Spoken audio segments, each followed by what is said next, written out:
Listen Lanarkshire is a community radio station governed by the registered charity Getting Better Together Limited.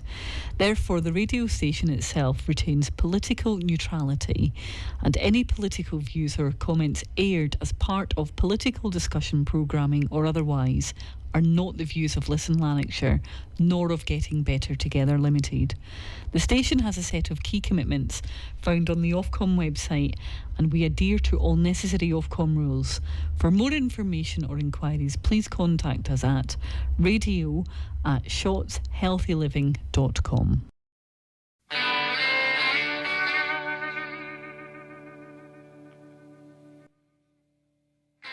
This program is a political discussion and commentary show.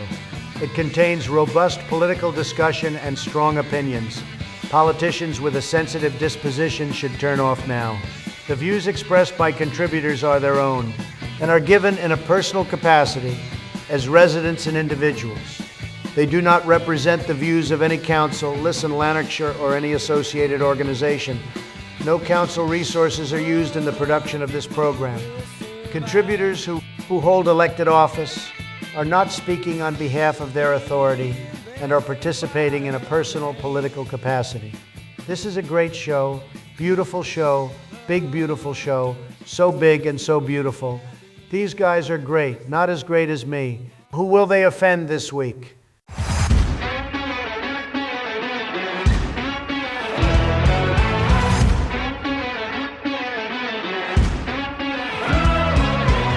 Welcome back to What's the Point, your friendly political podcast that not only does the SNP group North Lanarkshire love and adore, but is also very favoured with those Labour members in North Lanarkshire. Top subscribers. Top subscribers, absolutely top subscribers.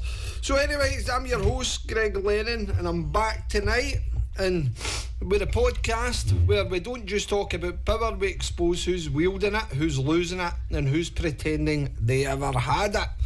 I'm your host, obviously, Greg Lennon, still independent, still asking the questions, and to get the colleagues in corners, and still not on anyone's payroll, except the people I represent, an unusual concept for those in North Lanarkshire. Once again, I'm joined by the man with more self-belief than some councillors have votes, the Belsey Hall bowler himself, the man that invented spandex and Crocs as a fashion combo, Mr. Gerry Brennan. How are you? Very well, Greg, and as always, it's an extraordinary pleasure to be here and in the illustrious company of your good friend, Mr. David Crichton. Oh, David, welcome back. I do have a quick question for him. Do we introduce him? What do we introduce him as? What capacity are you on this evening, David? I'm here solely as a resident. As a resident now, yes. Folk would have heard where we But disclaimer I'm probably at the about start of the show. fourth choice to be invited, so I want to know who else couldn't make it. The Johnny and the Civic was busy. The Johnny and the Civic was busy. Aye. We did ask Jim Logue, President. We asked the leader of the SNP group, Councillor Tracy Carragher, to come on, but she's never engaged. No. Never ever engaged, so that's curious. And Paul Damasio. Do you think Tracy Carragher might not be coming on the show because potentially she's trying to stand for the central list? No, Do you think that might be what it is? Because there's a lot of coincidental timing taking place here. Be the case. Do you think so? In fact, somebody just sent me a message. Did they? To alert me to that very thing. There Just you go. before we come in, so I was going to add that to I was going to say, burgeoning. Couldn't they write it, Jay? You could not write it. Do you think that potentially there's a sort of undeniable causality in relation to the timescales that have all been involved over the last couple of weeks in relation to this big announcement? Causality? I've just made that word up. That's great. I like that. Causality. I like it. I like that. Let's use that. It's Anyway. not, but let's use it. Once again, we are joined by a man that knows no introduction. Just before that, I'm going on his wee intro. Shut up, this is my big moment. there was somebody else was in the queue before him. All right. Big Paul Damasio. there'd be half a dozen people. We tried to get in contact with Big Paul, but he's got an ingrown toenail. Aye. So he couldn't be on the night. And we're grateful that you were able to arrive, David. May have been an Alba hustings tonight and all, but we'll not go into that. We'll not go into that. Anyway, once again, we're joined by a man that needs no introduction. We just had to clarify and clear that up before we introduce you there, David, because obviously we don't know what capacity you're coming here is, and it's to make sure you are explicitly clear in relation to what your participation is this evening, because every time you come on this show there's a lot of people listening. So to introduce a man with more ethical standards complaints than these hot dinners, we welcome our good friend back, Mr. David Crichton. And how are you, David? I am absolutely fantastic, thank you. Brilliant. All good. Good, glad you're on. It's good to have you back. Tonight, It fills a seat. just for the good folks at home, tonight we're heading straight into the kind of local political heat that would make a fire alarm nervous. We'll be talking about a certain SNP leader and councillor for Coatbridge South who's recently announced she's launching a campaign for the party's Scottish Parliament regional list. She's out there asking members to back her, but as you'll remember, when we first offered a seat in this show, it's never been responded to, so unfortunately we're going to need to talk about that. We'll also be talking about other potential regional list candidates, from Mr. Mark Griffin, the man that is only ever seen in a hunter's moon, Yes. is now making videos and he's telling everybody, I'm a big fighter, I'm a big fighter, I'll fight Standing for you. everywhere. He's standing in Belsill. He's standing. Do you live here in Lanarkshire? Or do you live here in West Lothian? Or do you live here in Falkirk? I'm a dad, a fighter, and never backing down from a fight for what's right. I mean what I say. Fight for what I believe in. Do you live here in Lanarkshire? Or do you live here in West Lothian? Or do you live here in Falkirk? And Uddingston, he's All the standing way in to Falkirk. I thought it was a teleportation machine on the West go there, Lothian. by the way, because it was standing in Uddingston and then next flash to Falkirk, That's to the lovely. Kelpies. My goodness. Yeah, I did a wee bit of work on some of the candidates. I had to do some late work on, and the candidates are mixed, by the way. It's not simply constituency candidates, and it's certainly not all the ones who have been selected for the list, because I appreciate that some of them are still in the running, but I'm going to treat them for the purposes of tonight Well, as equals. tonight we've got a whole list of candidates to get through, but obviously some are going to take a wee bit of priority over others, because my goodness, some of the statements being made online about people's experience and various other things. If we run on to South Lanarkshire, where we've got somebody stand the South Lanarkshire list, again they're stipulating that they've got all this significant experience, yet they're only about 23 years of age. And you've got other people who are standing and coming for clip manager, etc. So it'll be an interesting conversation. Indeed. Anyway, we've got the real questions, the real context, and your live comments on TikTok too. So tonight, again, for about 8 o'clock, we'll be live on TikTok so that you can have your say in whether or not you agree that these individuals should truly be representing you.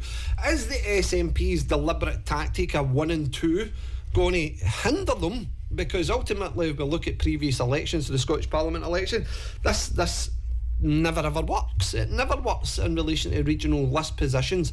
Is that going to give Reform a big open door to get in? Labour's potentially looking at about 14 to 12 potential MSPs getting in the regional list. And the one thing I would like to highlight as well as in relation to the SNP, how confident are you as an MSP and perhaps a cabinet minister if it's a case that you're out there flaunting yourself to get voted on the regional list as well? Because how confident are you? I seen Neil Gray's post the other day there in regards to his re-standing. Yeah. He's talking about all this level of experience at a ministerial level he has, but he's asking folk to vote him on a regional list. Why would you need that? Why would you need that? I mean, I saw Mark Griffin's See the changes he's brought. See the changes. See the things he's done. That See guy, everything. I'm telling you, he's so underrated. No harm to the chap, right? But that So man, underrated. that man has been in elected life in the Scottish Parliament for 14 years, and most individuals. I didn't know who he was until you showed me the photo of Most- Bellshill Bank. He chapped my door with Helen Gray the other day. Lovely. I'm perfectly nice to him. I know Helen. She's quite a nice girl to chat to. Had a wee blather with him. Of course, told him I wouldn't be voting for him, etc. But Why not? But he's changed the world. But Mark's another one who he said he's actually had 15 years because he was elected in 2011. So by the time this comes around, it's 15 years. 15 years of opportunity to make a name for yourself. Now, if you believed in all the hype and all the hyperbole that you put in your promos on Facebook and other social media outlets, you shouldn't need to stand in the list. You should be standing solely in a constituency, confidently on your record, rather than, I better get myself on the list, I better get top of the list so that if I lose my constituency seat, I'm guaranteed to keep my regional list place where I can stay hidden in the background and do no very much. I think you're missing a critical point here. That man's promo videos are absolutely astounding. They're stunning. If you look at it, I've never seen a political infomercial that looked like a Top Gear presentation when it was Glasgow City Council was introducing. Remember that big one? Him and Frank McNally. Oh yeah. Right. With the hands. So then Frank McNally drives off at speed. You know what I mean? So my goodness. Well, he did because he Douglas Alexander's peace box. He and did Douglas Douglas Alexander's peace box. He needed to get his peace box to him because that's his new job. We Dougie's the saviour of Scotland. But anyway, David, where would you like to start? We'll stop with your diatribe. It's interesting, some of these character names that are coming back up, and you're right about the list votes, and is there a clash of confidence in terms of you putting your name? I think partly it's probably party strategy to make sure that, I've talked about this numerous times, is that the parties want particular individuals to be returned regardless of how they get there, whether it's on the basis of constituency or whether they crawl through in a list vote. So they'll be chosen regardless. We know that's there. Interestingly, you talk about Mark Griffin. I don't know the lad at all, but like you, he popped up on he's done social so media. Much in his time as an MA. I'm serious. You should see this video for what that boy has done. Well, it's quite interesting. 'Cause, I mean, he was on his I think it was Facebook, I don't know, social media that came up. He was putting up all these headlines for newspapers that he was involved in doing this and that and the next thing, and I've no idea whether that was involved in that or not, but I mean, he was certainly putting it across that way. And it struck me that other candidates, that the only headlines effectively that can be attaching to them are somewhat negative. And you think, okay, if you get a positive story, then flaunt it. If you don't have a positive story, get yourself off the list, because it's not going to work for you. Well, Mark Griffin's publications, was there any mention of school transport and the issue and the impact on local parents? Was there anything on NLC 9 workers? Was there anything on community centre closures? I seen one where there was a community centre closure and somebody's taking all the credit for stopping that. Oddly enough, no. Oh. There was nothing on that. There was nothing about waspy women. There was nothing about the U-turn and the disgraceful abandonment of these women who, when they entered into the workplace when they were 18 and started paying national insurance and were working towards a planned retirement. Yep. And then they promised in manifestos that Labour are going to overturn this decision and give these women what they were entitled to, what the social contract promised them. Yeah. Labour just went, see you later. Puff of smoke. Or where Mr. Griffin and his merry band of warriors, including the great Frank McNally and others who stood proudly and bravely outside the Bank of Scotland in Bellshill, one of Scotland's largest towns, right? And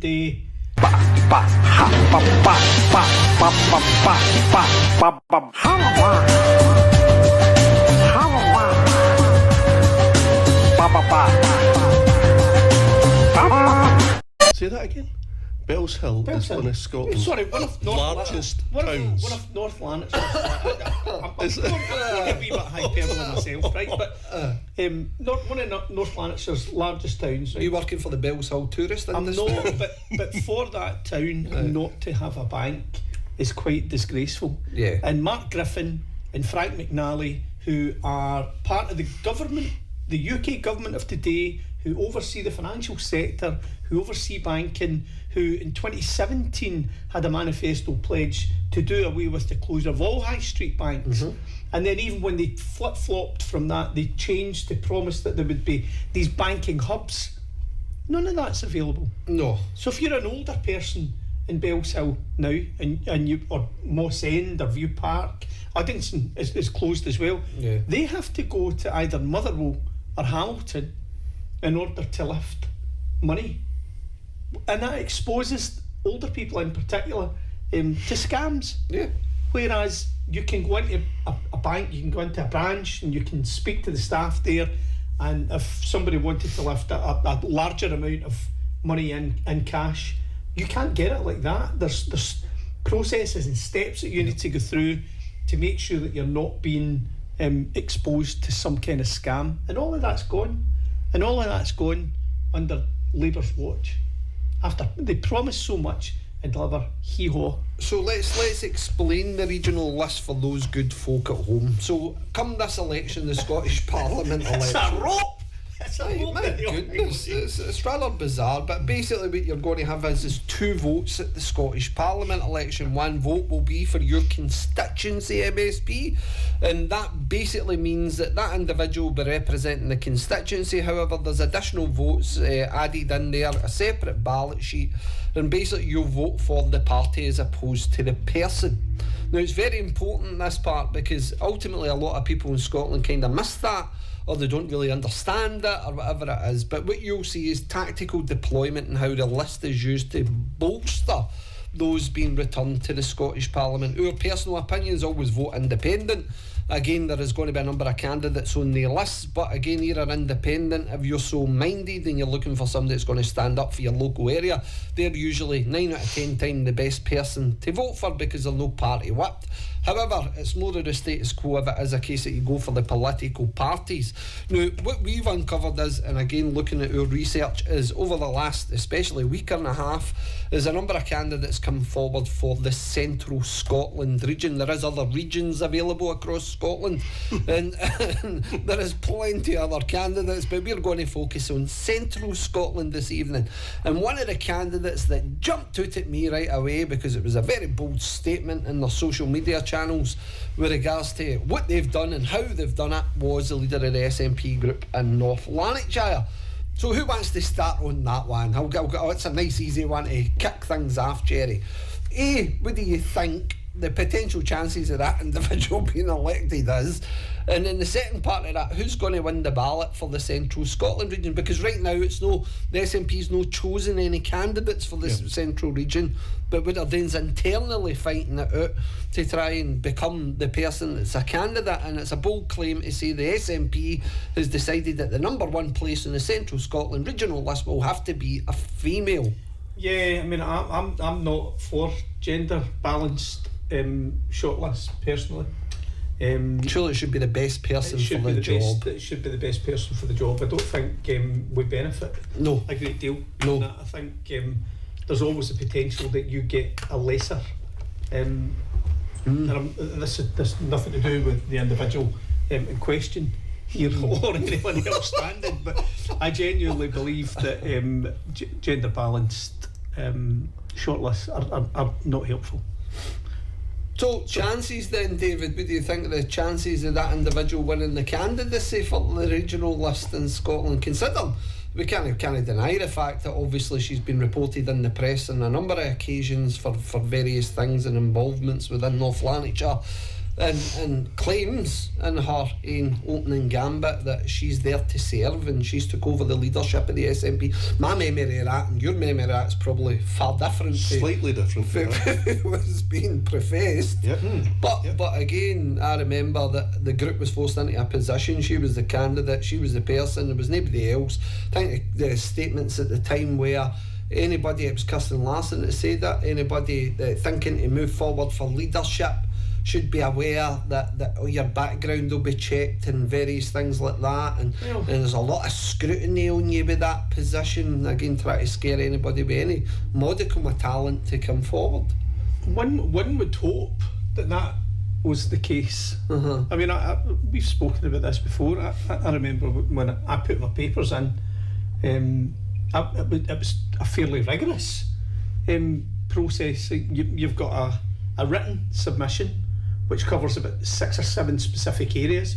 You need to get somebody to sponsor it as well. You need to get the names and all the rest of it.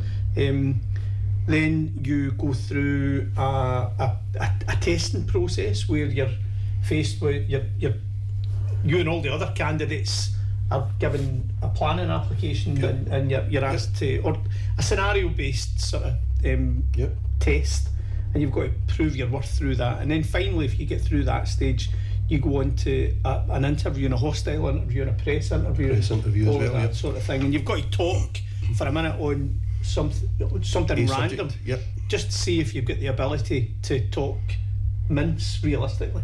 But there's a key question in it, and one of the questions is there anything in your past that you think could, not will, but could be detrimental to either your candidacy or to the party in general? And my feeling as an individual is that too many people in the past have either not faced the same kind of scrutiny, i.e. they didn't go through the same kind of bet, so it's not a level playing field, or they chose not to answer as accurately as one might expect them to do, thinking about issues in their past. What you're talking and about, I think that's came back to bite the SNP in North Lanarkshire in particular. I think you're exactly right. I think the process that you described there maybe only applied, I would think, to 60% of people that were local councillor candidates in 2022, because the vetting process, as has already been seen both in the press and within our own experiences, is totally flawed. So you have people that effectively went through the whole process without vetting, without touching the sides, without any of that history check and social media check, all the other stuff that effectively... That's not a sarcastic cough, by the way. It's a real cough. Right, okay. You do sound poorly. Loaded with a cough tonight. I'm really glad you came. That's great. Sorry.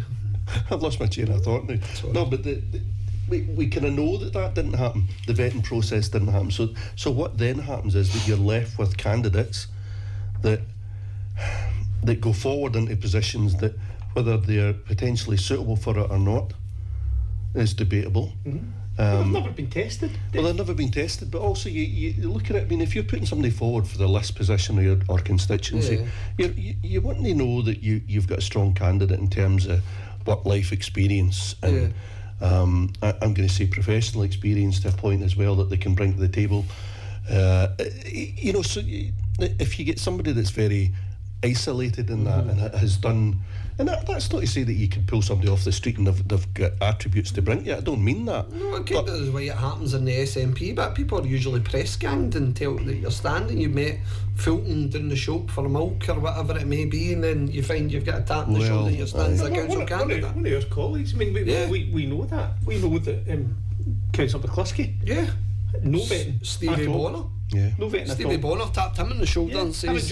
Having Jordan London. Well, it was fortunate for Barry, he was a decent councillor, but the reality of the situation is that's how candidates are normally picked. No vetting. Well, again, there's others that came from Coatbridge that I can tell you right now they've never been seen in the branch and find themselves in an elected position. And it comes back to that point we raised the last time. You're kind of touching on that as the skills and the experience there. And I was glad to see that there was a sort of, what would you say, a credible position by the candidate for the SNP for the regional list, making an admission herself that basically she was made redundant. I think it was for fine fare or whatever it was. I'm going back a while, but basically when we were sitting at the hustings that night, Gerry, I don't know if you were there. I wasn't at the hustings. I was watching Coronation Street. So it happened at hustings, and basically the entire employment history was read out, and what we garnered for that evening was that basically I've heard people speaking about it. Well, basically what happened was we were advised that I think it was an AMS, I think it was actually against Stephanie Callaghan. I think it was a hustings for Stephanie Callaghan's position. Right. And basically what happened was, because I was there that night, there was a wad of other councillors there as well. Big David Baird was there, Lynn Anderson, when she was a councillor, she was there. I think she was a candidate. Annam, was Annam there? Annam was potentially there. No, I think Annam might have been elected already by that time. Dick as Lyle MP. was there. There was others. There was Cllr others Montgomery. there. Cllr Montgomery. Cllr There Montgomery was loads of folk there. And basically what it was is somebody had asked the question for the floor, and I think it was online at the time, but somebody had asked the question saying, listen, can you use what your employment history was? And it was basically that. Well, it was made redundant and for fine fair, let back and whenever, and then became a parent and various other things, and really found themselves being elected to North Lanarkshire Council within that large gap. I mean, fine fair's in not been between. on the go since I don't know, the 80s. Fine fair or whatever. There's other Safeway, innit? there's other closed supermarkets out there. So if William I'm Lowe. wrong in that, I'll put a William Lowe. disclaimer. I'll put a disclaimer for whatever one it was in existence in Coatbridge. But there was a recognition in the pitch, which I thought, do you know what? That's a broad church. At least it's a broad church in Broad the church, SNP. Greg. It's a broad church. But I don't know if it was fine fair. I'm sure it was fine fair. Could it be? Could be Ryan. Could be Ryan. Could have been anywhere. But If there's anybody listening for Coatbridge, please feel free to write in and tell us what the name of the supermarket was and what year that shut down. That would be great. well, I know that the fine fair in Bellshill shut before I went to America in '91. Also, we're getting And back it, in. and it became Summerfield, because myself and my brother worked in Safeway across the road. There you go. It was Presto first, Right. then it became Safeway, and now it's Morrison. So answers in a postcard for what existed. but What existed And in he's specialised subject for it's, next it's local It's supermarkets. 30 years. It's 30 years ago. 35 years. It's aye, at least. So credibility of candidates, I think, is a big thing. And again, the SNP is going to be tried and tested over the next couple of months. You've got various things happening in the ether and the public interest with the SNP.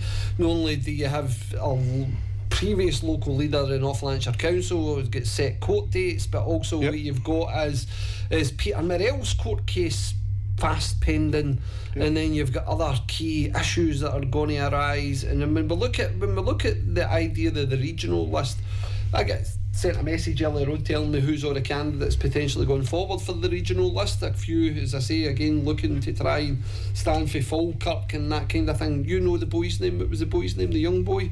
Callum Cox. Callum Cox. Again, somebody else that's out of the YSI, but he looks it. He looks a very young man. Yeah.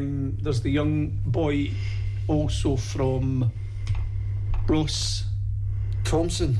No, from South Lanarkshire. Oh, Clark. Ross But he's standing for South Lanarkshire's list. He's not standing for the regional he's list. on the list as well.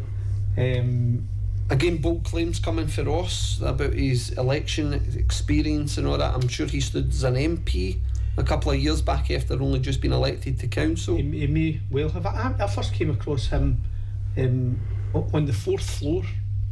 He was very, very close at one point to the previous leader in the North Lanarkshire Lanarkshire SNP group. Oh. Very, very close. In Right. fact, anytime I was over at the office, whether I was handing in Uh-huh. election papers or even after the election itself, Ross was a frequent visitor to Civic Centre, albeit he was a councillor Yeah. at that time in South. Well, last week we obviously covered, as the story broke on the radio last week when it was published, the list of charges, etc. that was on there, and we read that out in detail.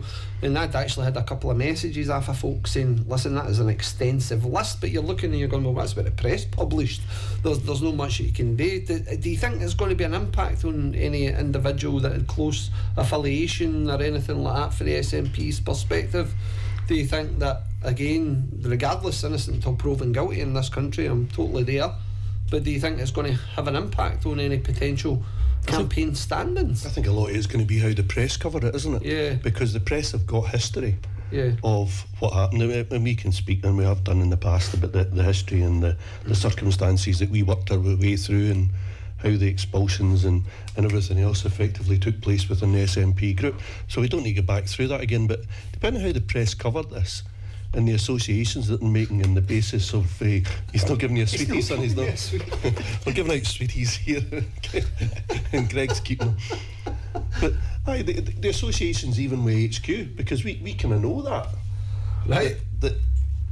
And if these relationships are exposed, if you like, in terms of the press during the coverage or after the coverage of the case, because I think there'll be very little other than what's actually reported in the court, obviously, at the time.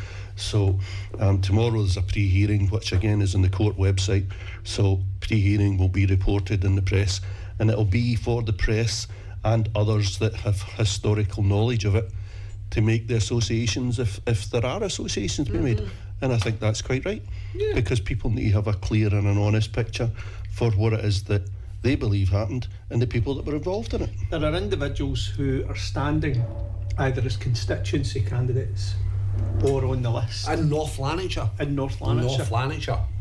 who will be anxiously waiting on the outcome of that court case. Well, you say just North Lanarkshire, but there were others. Let's be fair, it stretches to the West Lothians. Lothian. It Yeah. stretches to Midlothian, actually, Midlothian. because one of the individuals who was parachuted in to be an honest broker, and I've got absolutely no reason to question that whether she was or she wasn't, and she's now the leader of the West Lothian Council. Midlothian Council.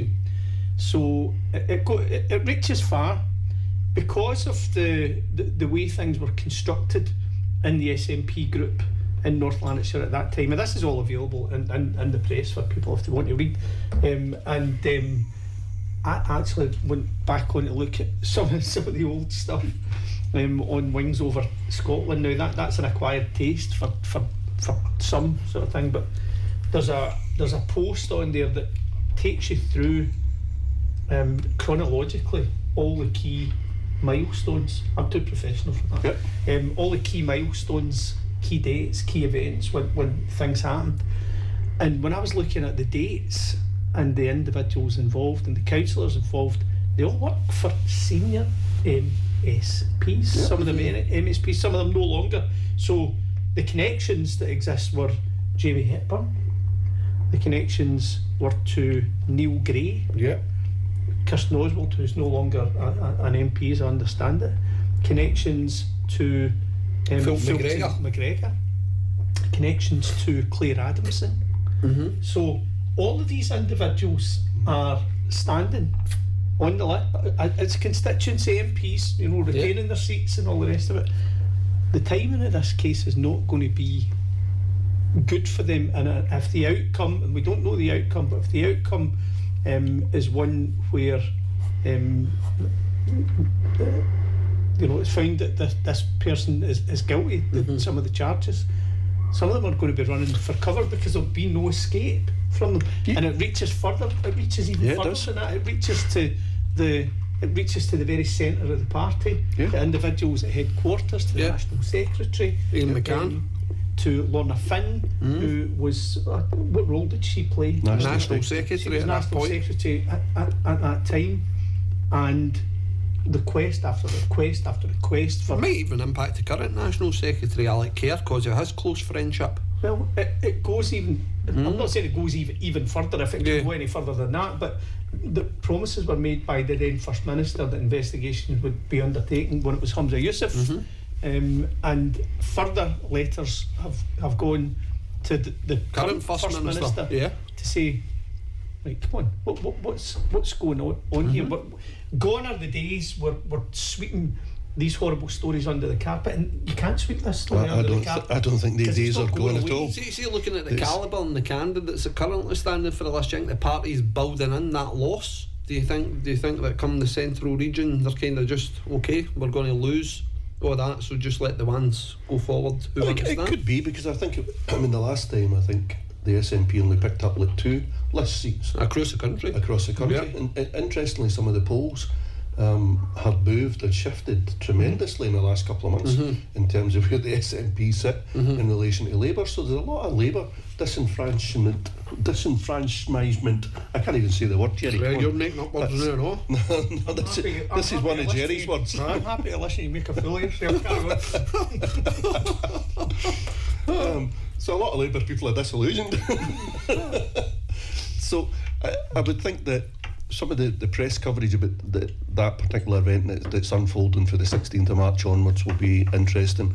I think it'll be really interesting to see how other parties also covered that, because there must be a strategy in place to have a look at those people, particularly if they are lifted their head above the parapet and want to add themselves to either a constituency or regional list. So I would think fully that they'll be under high scrutiny. I think the SNP putting forward people of that kind of calibre, and as I said again, this isn't disrespect or being disparaging, I'm just going based on experience, etc., who these individuals are and potential linkages.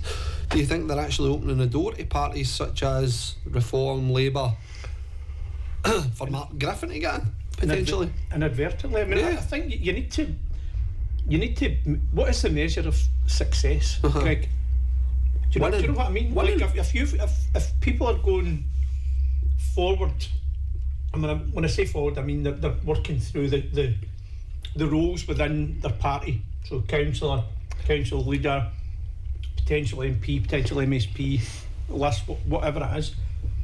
You've got evidence that you've been successful. That as you go through that. Yeah.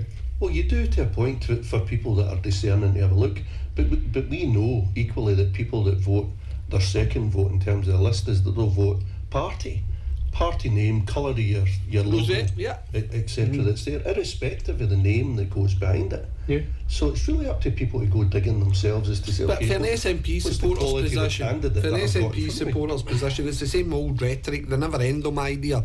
If you vote SNP 1 and 2 and gives us a super majority, although that mathematically that's practically impossible. Yeah. But again, the level of madness that exists within the SNP now, I don't think the SNP should be supporting another party, but it should be supporting a super majority in relation to independent supporting parties. Alba, I mean, I don't know much about Alba.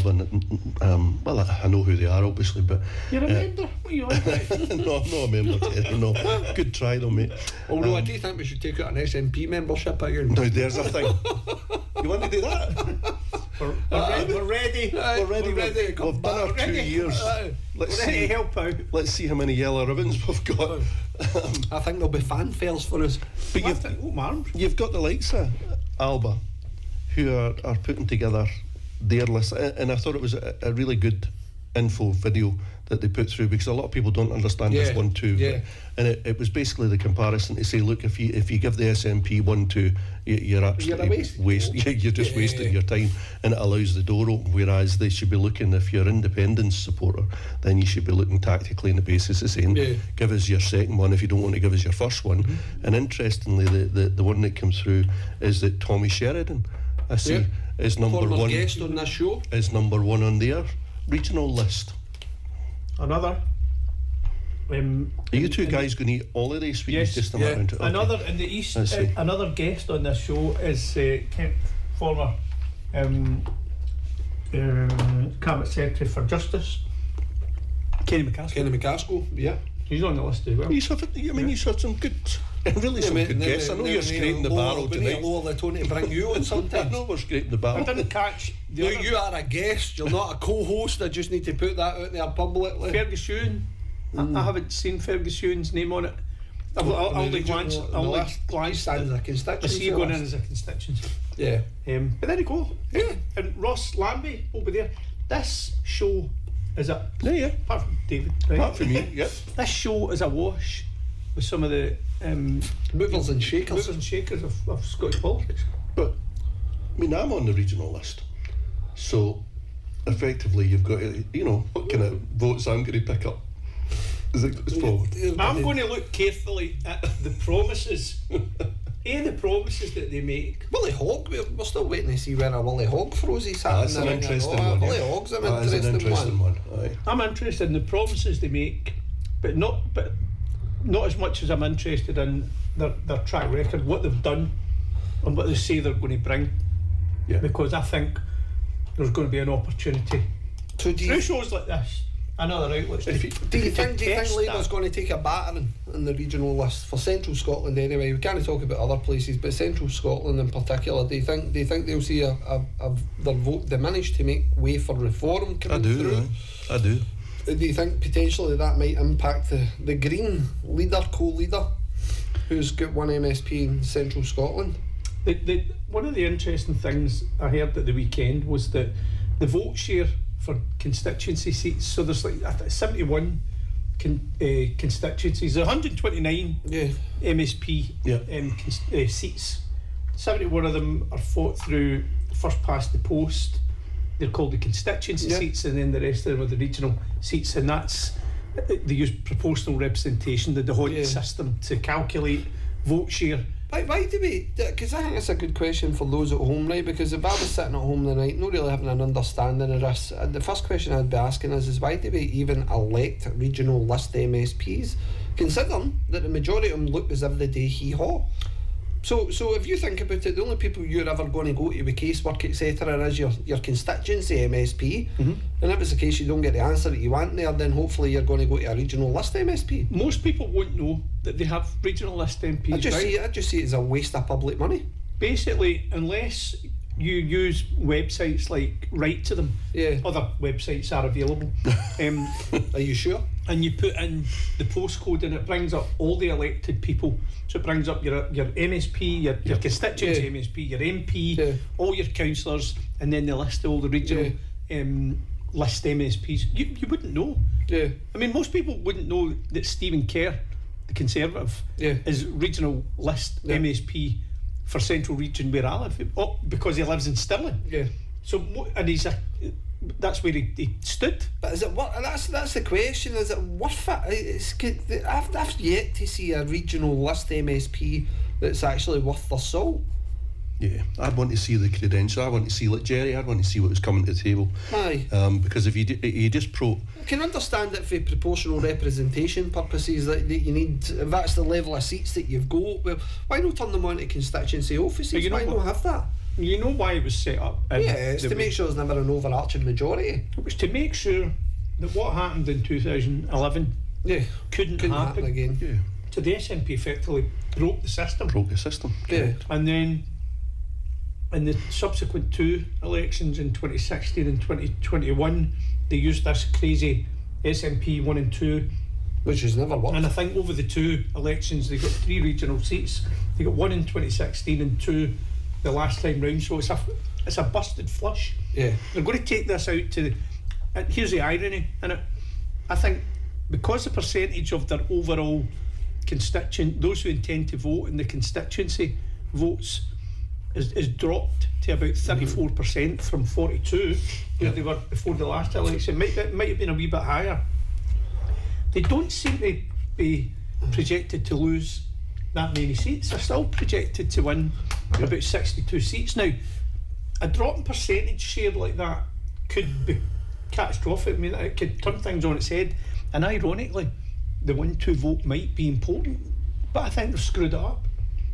I think they screwed it up over the last two. I can't see that. I can't see that. I'll not be taking a chance. I won't be voting SNP 1 anyway. No. And I'll certainly not be voting SNP 1 or 2. I might be drawing a red appendage on my constituency ballot from the paper. SNP's perspective, as I say, they're mired in scandal. And that's ultimately what it was. Even when we get Neil Gray's position, the wait times in GPs and hospitals, etc. You look at the water issue sitting on at the Queen Margaret Hospital, etc. There's a whole raft of things that's all going to start coming out over the next couple of weeks and months, just before the election. I did a wee pros and cons, Greg. No doubt we'll come to it later on, but I had looked at 1 or 2 of the candidates who are going to be give us that kicking around there. So regional list, let's go just because we'll start with Tracy Carragher, because we're in North Lanarkshire. That's the one. So Tracy's campaign launch, this was on Facebook, so she sent an email out on her Facebook page to say, SNP members in Central Scotland and the Lothians West, your regional list ballot is now open. The number 1 position has been reserved for a female candidate, and I'm asking for your support as your number 1 vote. Tracy came into politics through lived experience, been made redundant. I'm glad that's there. Raising a young family during financial uncertainty, as we all did, from 2008 onwards. 4, one more. Anyway. And support a small business shaped Tracy's values: resilience, fairness, Excuse me? and standing up for communities. Since being elected as an SNP councillor in 2017, Tracy has stepped forward to serve, including becoming leader of the SNP in North Lanarkshire.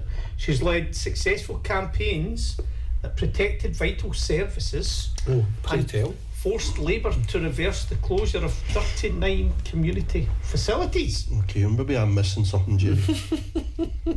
So I was under the impression that was because Anna Sarwar. Anna Sarwar Sarwar had given people what That's rhymes with a rollicking, Yeah.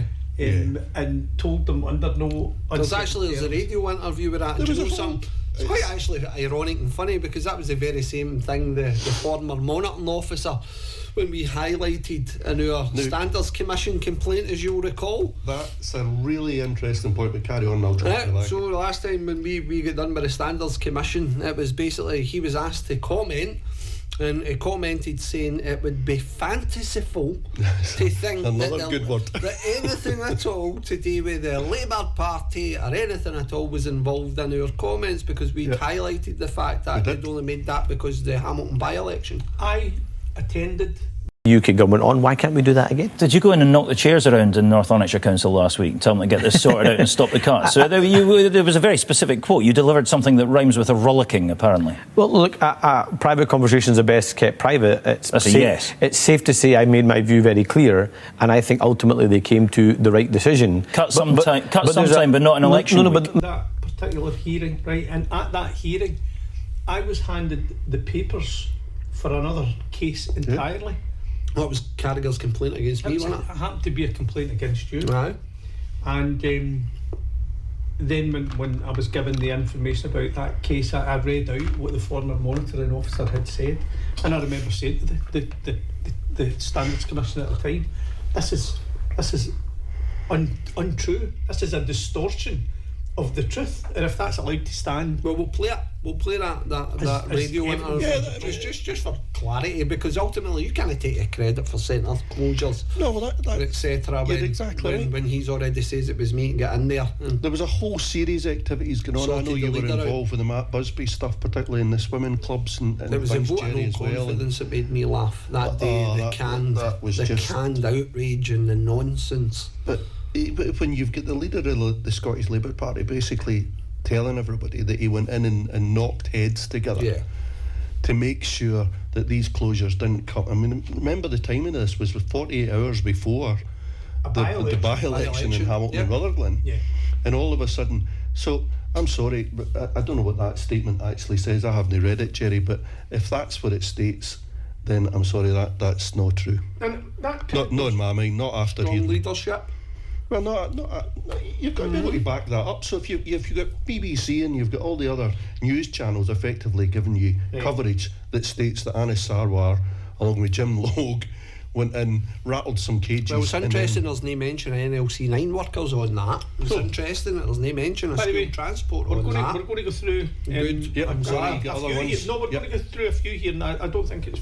We're not picking on any particular one because there's pros and cons of them all. Right. And yes, agreed. Tracy took on the role of leader during a really difficult period for the SNP North Lanarkshire group because of the disgraceful stories that were in the press about the leader Jordan London at the time.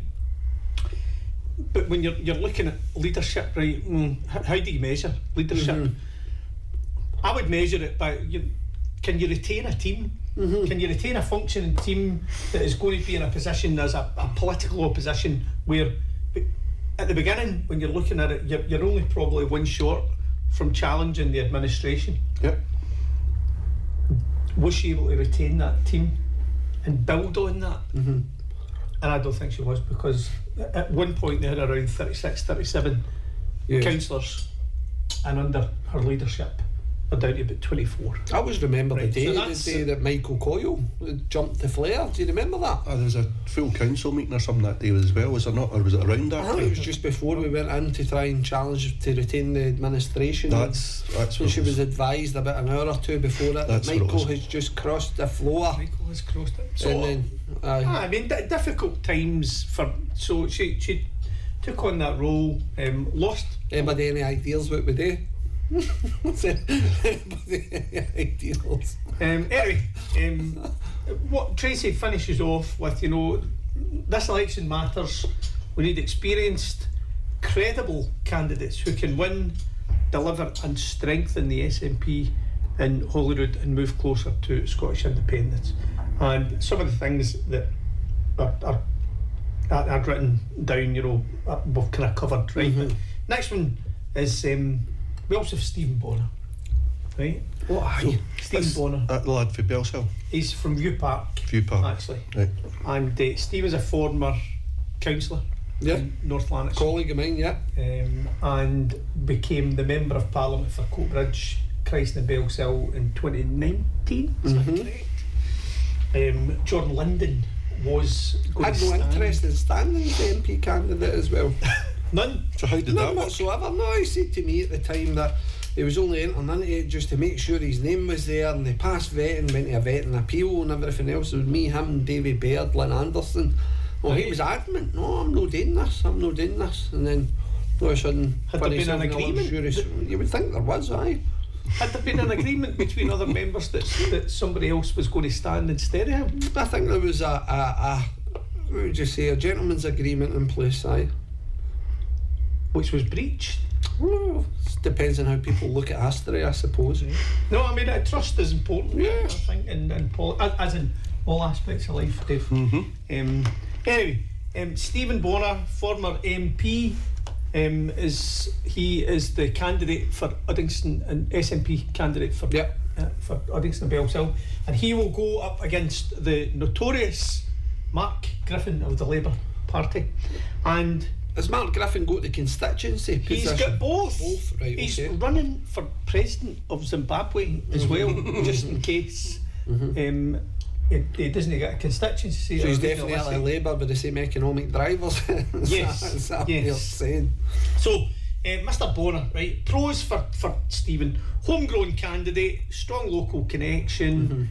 He emphasises he's the only local candidate that lives in the constituency, argues it gives them a deeper understanding of the community and the needs, and certainly more so than the opponents. Mark Griffin's not from the constituency, by the way. My understanding is that Mark He grew up in Lanarkshire, North Lanarkshire. Cumbernauld, I think. It was Right. towards that way. So Mark appears as parachuted in because there's nobody to stand there. There's nobody What standing. about the Labour pool? Surely there's somebody talented within the Labour pool. Anyway, Stephen will no doubt use that as he goes about his election strategy. As I said, he's got local government experience. He serves as an SNP councillor in the Thornwood ward from 2015 to 2020, where he focused on protecting local green spaces and the environment. A proven parliamentary record as far as Stephen is concerned.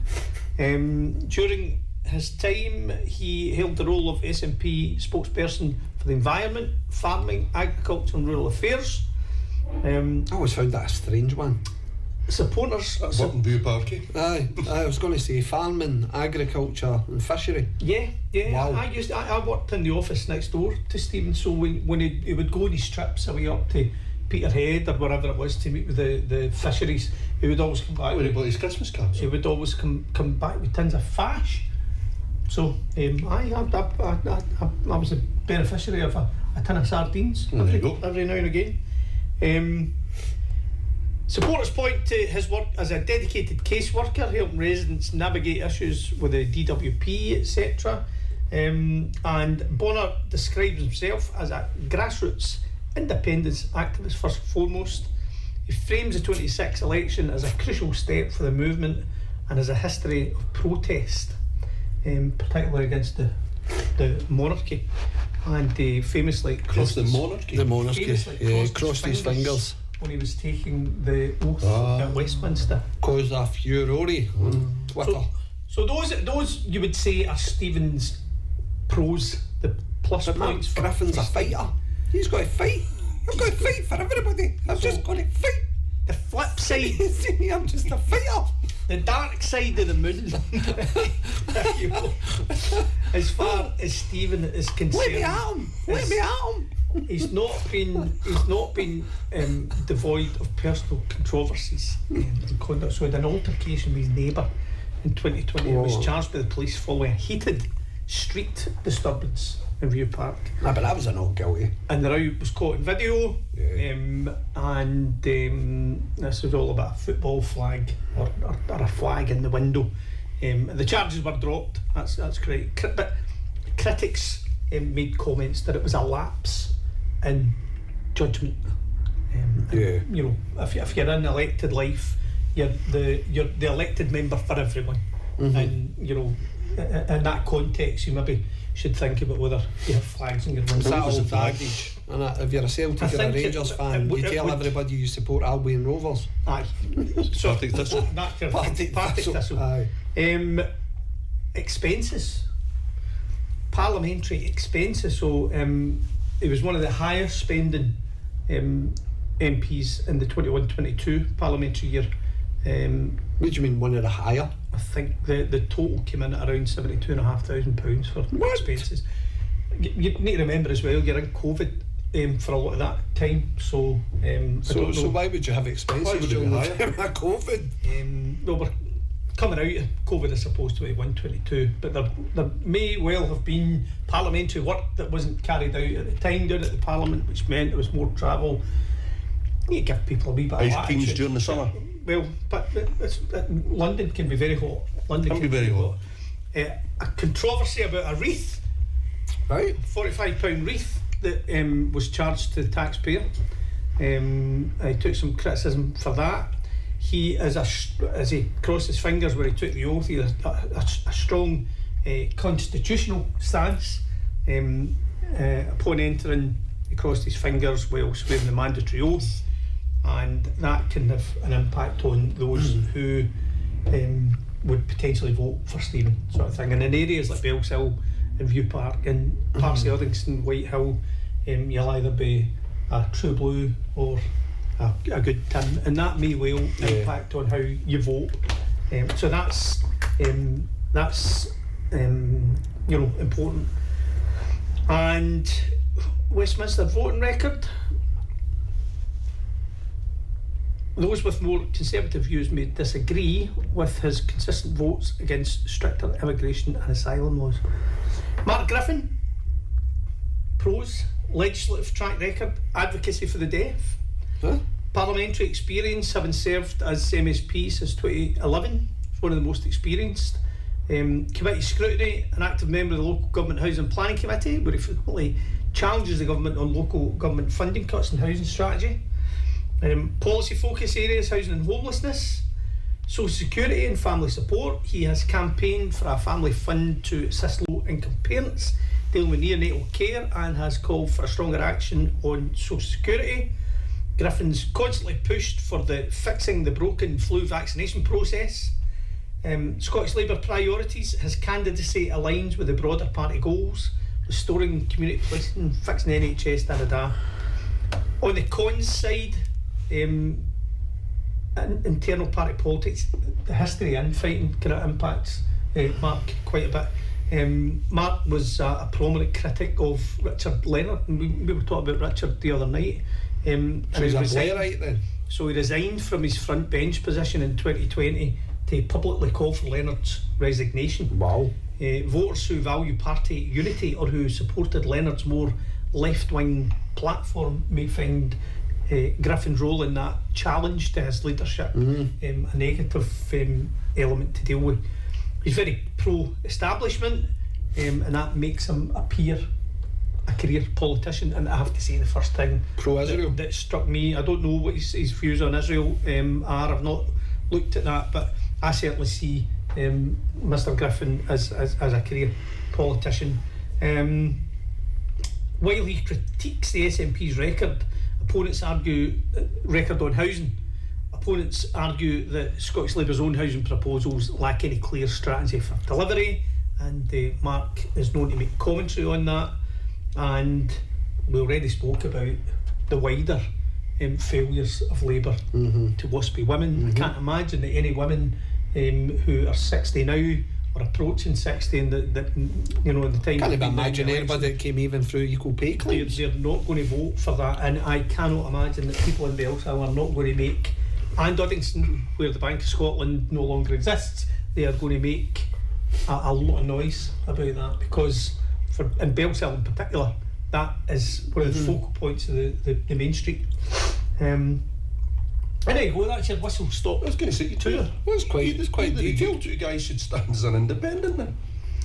Because there's nothing there that would make you jump up, is there? I'm getting my hair done that day. And I'm taking my perm for a poodle. Yeah. And on that note, we'll be back in a couple of minutes after these short songs.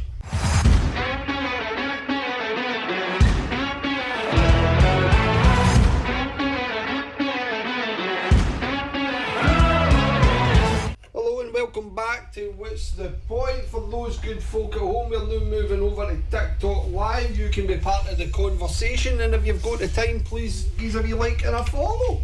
So, gentlemen, before the break, we were having a conversation with regards to current and potential candidates for the Scottish Parliament elections, particularly the Central Scotland regional list.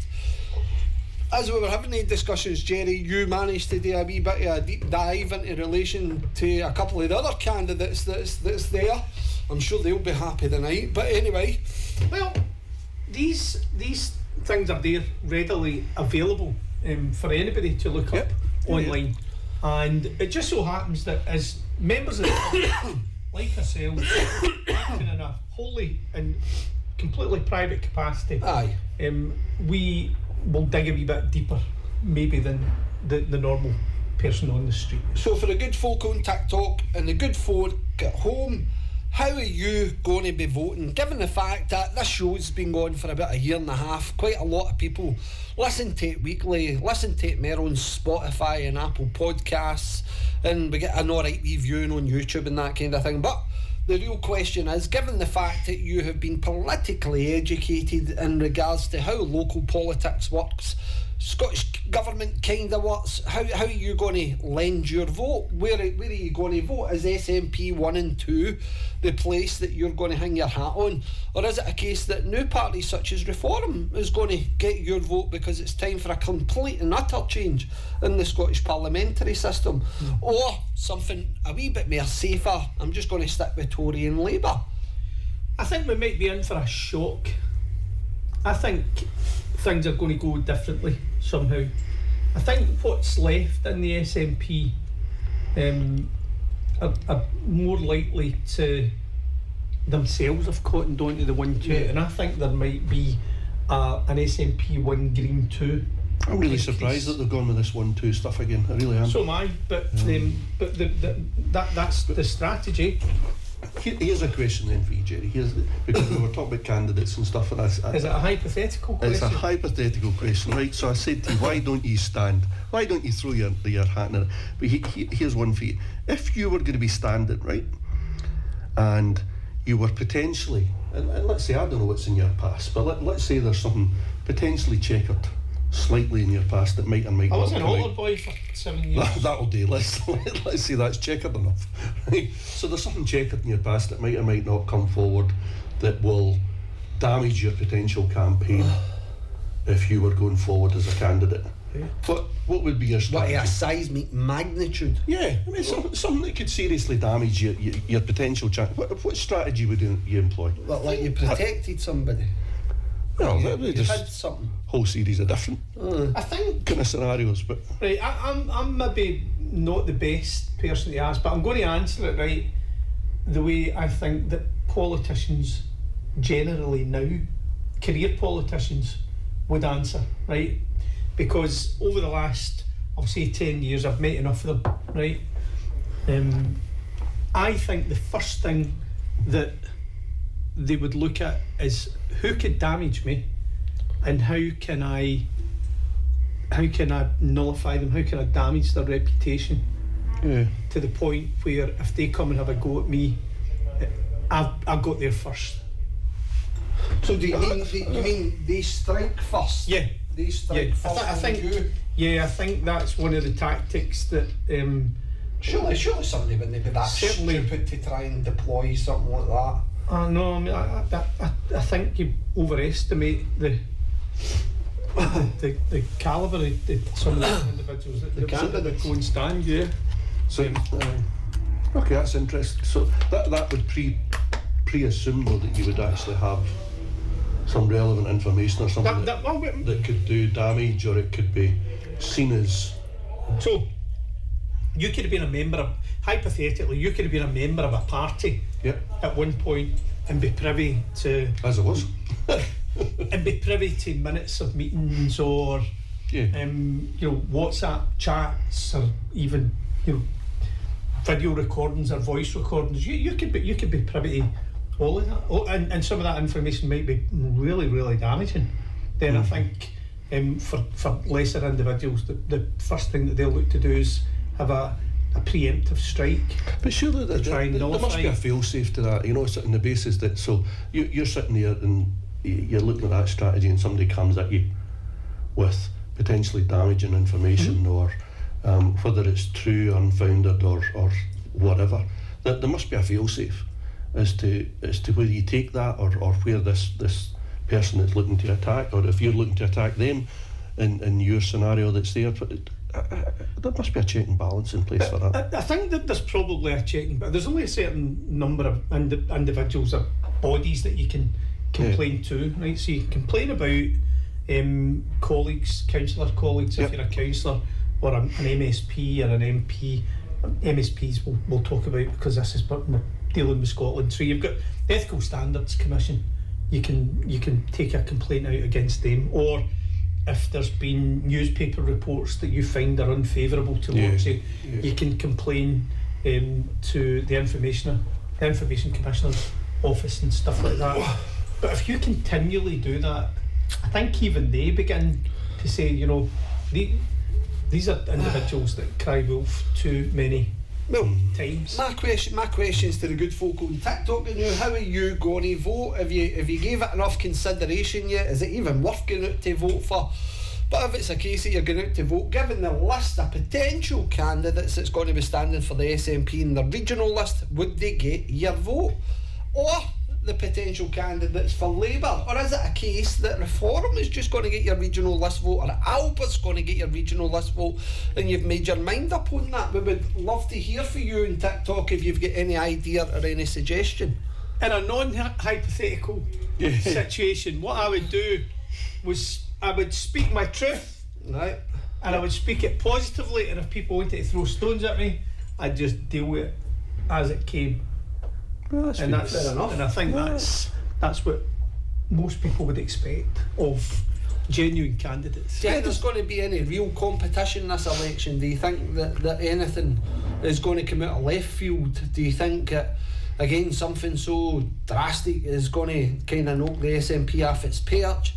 Or is there going to nationally or locally? Right, nationally for the Scottish Parliament election? Or do you think that potentially what you're going to see is mere calamity and catastrophe in parties like Reform and like Labour, and things are going to continue to just basically create an apathy there in relation to the electorate? I genuinely think the SNP will do better than most people in most commentaries is leading us to believe just now. Do you think we'll get a referendum at the SNP? No, I absolutely do not think for 1 second there's any appetite within the SNP. I'm with you. They're quite happy with their constituency offices and their money. Yeah. Aye. They've got their councillors in paid positions all working in the offices, and so what's the point in rocking the boat? You've got mortgages to pay. Yeah. Which is sad, because effectively there's a lot of good people in these organisations, whether it be Alba, whether it be SNP or whatever. There's a sure deep, folk would say the same thing for Reform and belief other in parties of independence. Sitting in your street, Yes, sir. maybe 2-3 months ago, Tommy Sheridan spoke in his words about the biggest seismic event, political event that took place in Scottish political history. Was in 2015, where they won 58 out of the 59 seats, I think. I can't remember for an MP for Westminster. Yeah. And Tommy's words were, these guys need to go down to settle up rather than settle in. Yeah. And they settled in. Yeah. They've settled in Holyrood, settled in down there. Do you think that was clear? Do you think that was clear in the Westminster elections with Scotland only returning, I think it was something like 9 SNP MPs? Was it 9? Was that the number? This time? Right. I can't even remember. It was less, wasn't it? No. I'm sure it was 9 then. No. I thought it was a higher number, but I don't have the number for you. But I need to check. Wasn't it? You've got your laptop open, check it. I'm sure but it was only 9. it's a point that you made against, not against, but about the lad for View Park Bonner that was there, going down to stand in Westminster. Now, I've always said at the back of my mind, why would you put yourself forward if you're so against the basis and the makeup of the Westminster Parliament, and you don't get in there on the basis that you're going to actually try and make some kind of change or voice for Scotland? Well, we've often spoke about it in this show. And you're crossing fingers behind your back. We've often spoke about it in this show. You get the trappings of the London lifestyle. So if you think about it, you're a young guy. You've got what would you say, limited family commitments back home. You get elected to be in the position of an MP, and this isn't any disrespect or being disparaging towards Stephen, but you're a young guy, you've got the London lifestyle there, a huge salary, about £82,000 a year. You've also got £70,000 a year, according to Gerry, in relation to claiming the expenses. So think about it, what you spend your salary on if you're claiming £71,000. So surely you've pocketed a right good few quid out of that process. And really, in effect, you're coming back up, because ultimately, this is a legitimate question. After elected life, who's going to employ you? So take Stephen, for instance, and I'm not speaking ill of Stephen, but again, take Stephen, for instance. If it's a case that you become an MP, he was an MP for what, 5 years? He was an MP since from 2019 until 2024. Sure, it would be. Yeah. So, no formal qualifications, nothing like that. Gets handed the fortunate position of becoming an elected MP. You're on a salary 81. Don't know what your settling up figure would be for that, because obviously when you lose your seat, you get a high percentage of what your salary would be.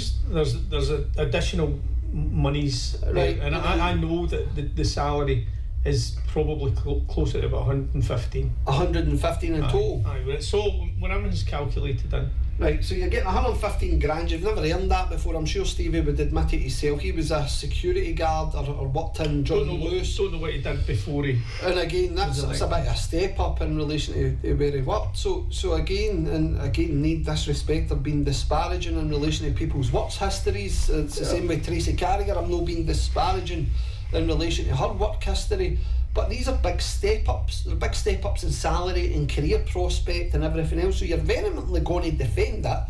And if there's an opportunity that arises at a later date as well, you're definitely going to try and be first in position to take it.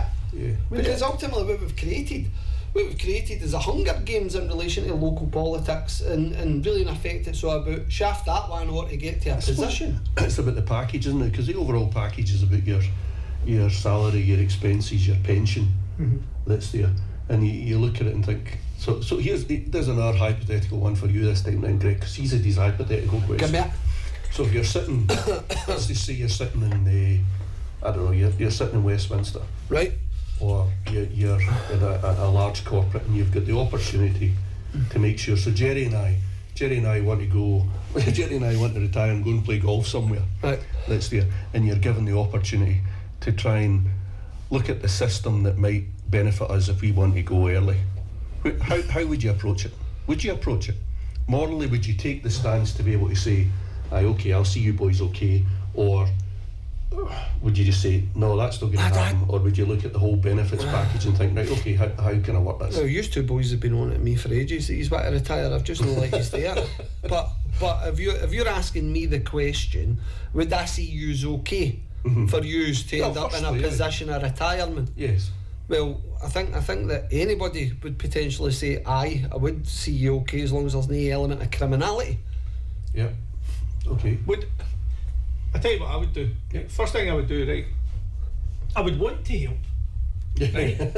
Obviously you'd want to help. You'd want to help your that's pals. Why he and I differ. That's why you're better asking me to retire. You want to help your pals retire early if they want to retire early, and maximise their their pension payments. If that was the But would case. you make sure there was any enhancements available then? Would you give me and Greg some form of... Well, it depends on what the role is, if you think about it. Because if it's doesn't matter what the role is. Right, let's say for talking, say, hypothetically again, right? If I'm sitting there, I don't know, as what, leader of the council. So if I'm sitting there as a leader of the council... You'll never be leader of the council. I think it's safe to assume that I will not, right? But again, if you're sitting there as the leader of the council and you are two trusted lieutenants of that administration, then am I going to try and see is okay in relation to your pensions and getting early retirement and things like that? Well, aye, but the optics say, well, I can't allow that to happen if wee Jeannie, who's a cleaner, can't come forward and claim for early retirement. That's a good point. And so I would have Is it to consistent? I would have to explain to you, look, listen, I will try and do it, but ultimately, if the optics look bad, if morally it's wrong because we Jeannie can't do it. Consistency is one thing. Yeah. I think engineering is another. Me engineering your route out. Aye, I mean, if you're engineering, if I'm engineering you two to get a good package and out you go. New golf fill clubs. your boots, take away and play golf.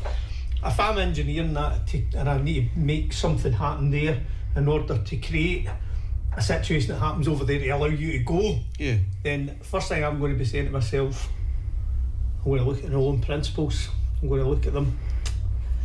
And I'm Do going you look at the risks of maybe somebody having to look in the background as to how you tackle that? It's risky. I mean, It's risky. And I think depending it depends on the arena that you're in and the corporate place, or as to who potentially oversees that kind of stuff. Potentially, I don't. I mean, Jordan Peterson has You've got Jordan Linder on the brain for Jordan that. Peterson has a statement that he uses quite often, and his mantra is that he doesn't know anybody who ever got away with anything. That at some point in your life, It comes round. It comes round. I can't believe we're pal with him. Honestly, I really You should read. Jordan. You should read. I'm an avid reader, a You should ferocious reader. Rather than just doom scrolling. My goodness.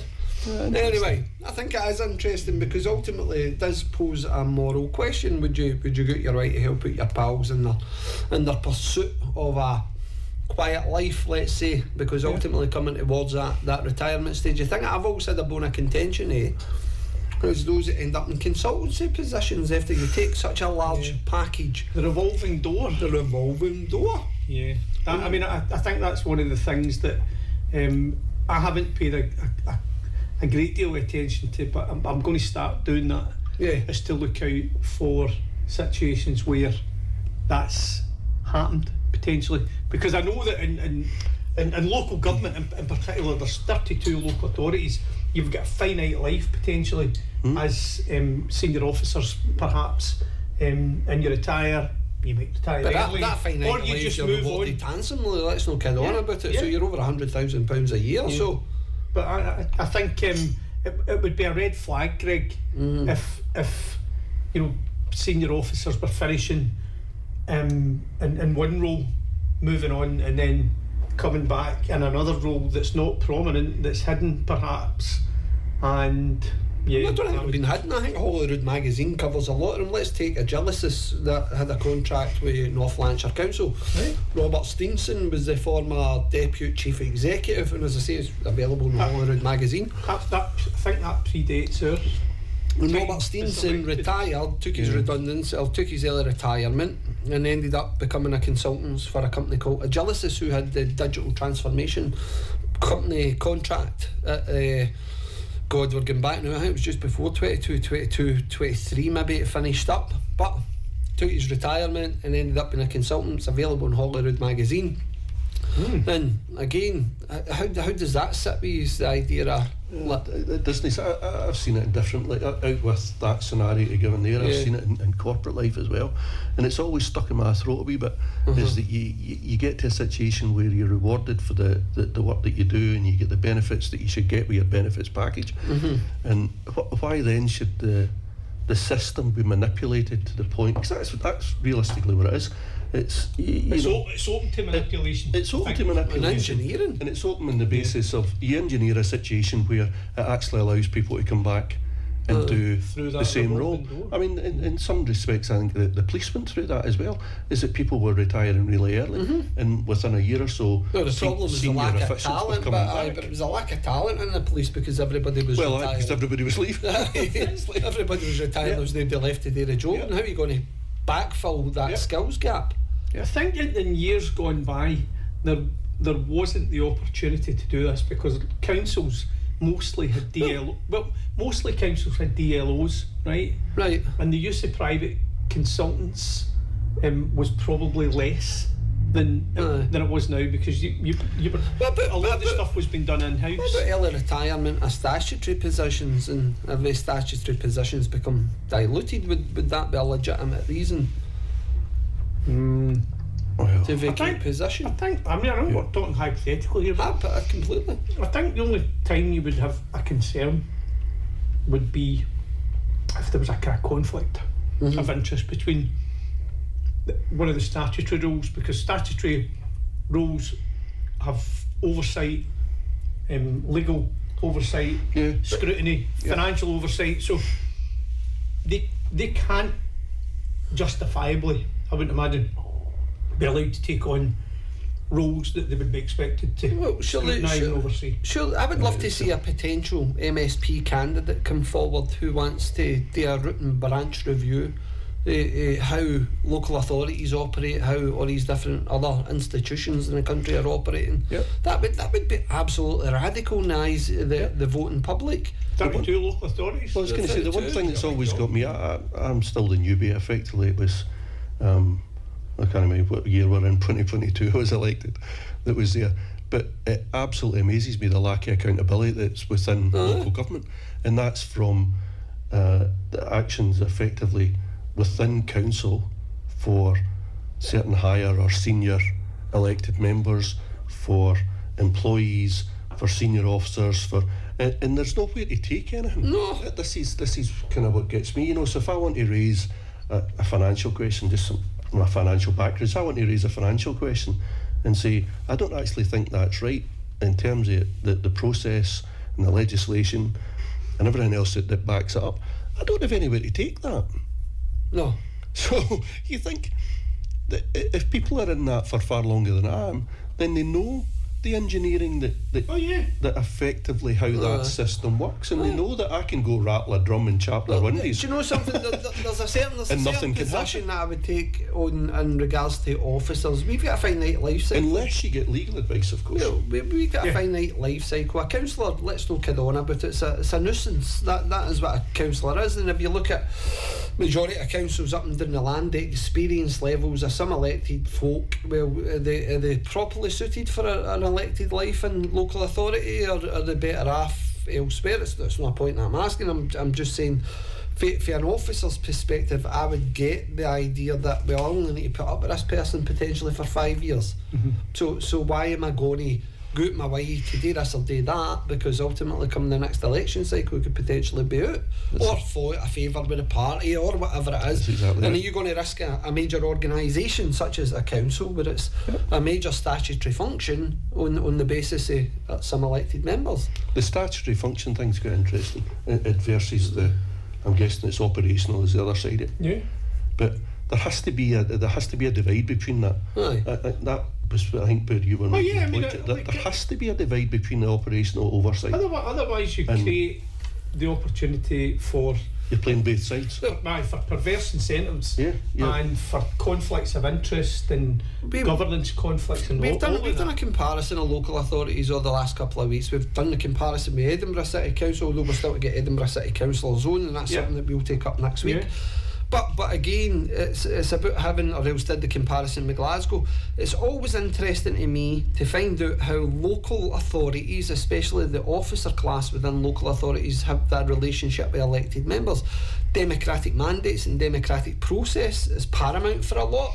In Glasgow, I know for a fact that loads of officers, interesting. Yep. loads of officers, as soon as a councillor says something or they want to do something, they will actively go out their way to try and support and help and do the different things. Whereas in other local authorities, it's combative. It's basically you're no part of the administration, so you get no additional support, no additional help. If you look at, again, I can give you just an example of North Lanarkshire Council in comparison to Glasgow. North Lanarkshire Council's councillor support service. So I think there's roughly about 2 people in there that's meant to help all others out with the Labour group. Now, if you consider the fact that majority of councillors of a certain age perhaps are no computer literate, it's not for me to question that. No need for you to bring that up. Just I'm pointing at you when I'm talking about that. But basically, if it's a case that you've got that administrative support and there's only 2 people there to serve that function, whereas you look at Glasgow City Council, practically every councillor has a sort of member services individual who's there to support them. Now, that used to be the case in North Lanarkshire. North Lanarkshire used to have a significant number of admin support, and Labour always had the personal secretary, the leader and the deputy leader and the provost and their own dedicated admin support, and then they've got their dedicated admin support for the group. But when you look at the SNP group doesn't have a dedicated worker anymore. Tory group doesn't have a dedicated worker anymore. So again, that idea of whittling down democratic services and democratic support, I just think if you look at other local authorities, well, there is a lot to be looked at in regards to how other local authorities operate to make sure democracy is being fulfilled. That's a really interesting point, because as a councillor you've got 2 roles, 2 fundamental roles. Yeah. One, to do casework on behalf of your constituents. The other one is to be a menace and scrutinise every single penny that's spent by the council, because that's your role as an elected member, is to take care of the public pound. And if you're spending more time doing the stuff around casework, you're doing less in your scrutiny role. And I would agree in that sense that perhaps you're not spending as much time concentrating on things that you really, if you had time, if you weren't on committees week in and week out, time to look at it. Yep. Well, on that note, thank you very much, ladies and gentlemen, for joining us tonight. Again, we will be continuing this conversation on Thursday, so please feel free to give us a wee like, a follow and a share on TikTok, YouTube, Spotify, or these other lovely social media apps and various other things. Again, next week we will be looking at a guest, as I said, but in the meantime, if you have any comments or suggestions, please add them to the videos. Please have that discussion. Do you think the Scottish Parliament elections are going to be beneficial? Where the candidates that have recently been announced for the Scottish regional list in central Scotland, do you think they are worth their salt? Do you think anybody at all is going to represent you and your family? Is there a point even voting SNP? Do you see it as something completely different coming through the middle for the regional list? Or if you have any hypothetical questions of your own, why not share them with us? I'm sure Davey and Gerry will have the right. Anyway, what's the point? We'll see you next Tuesday at 7 p.m. Thanks for joining.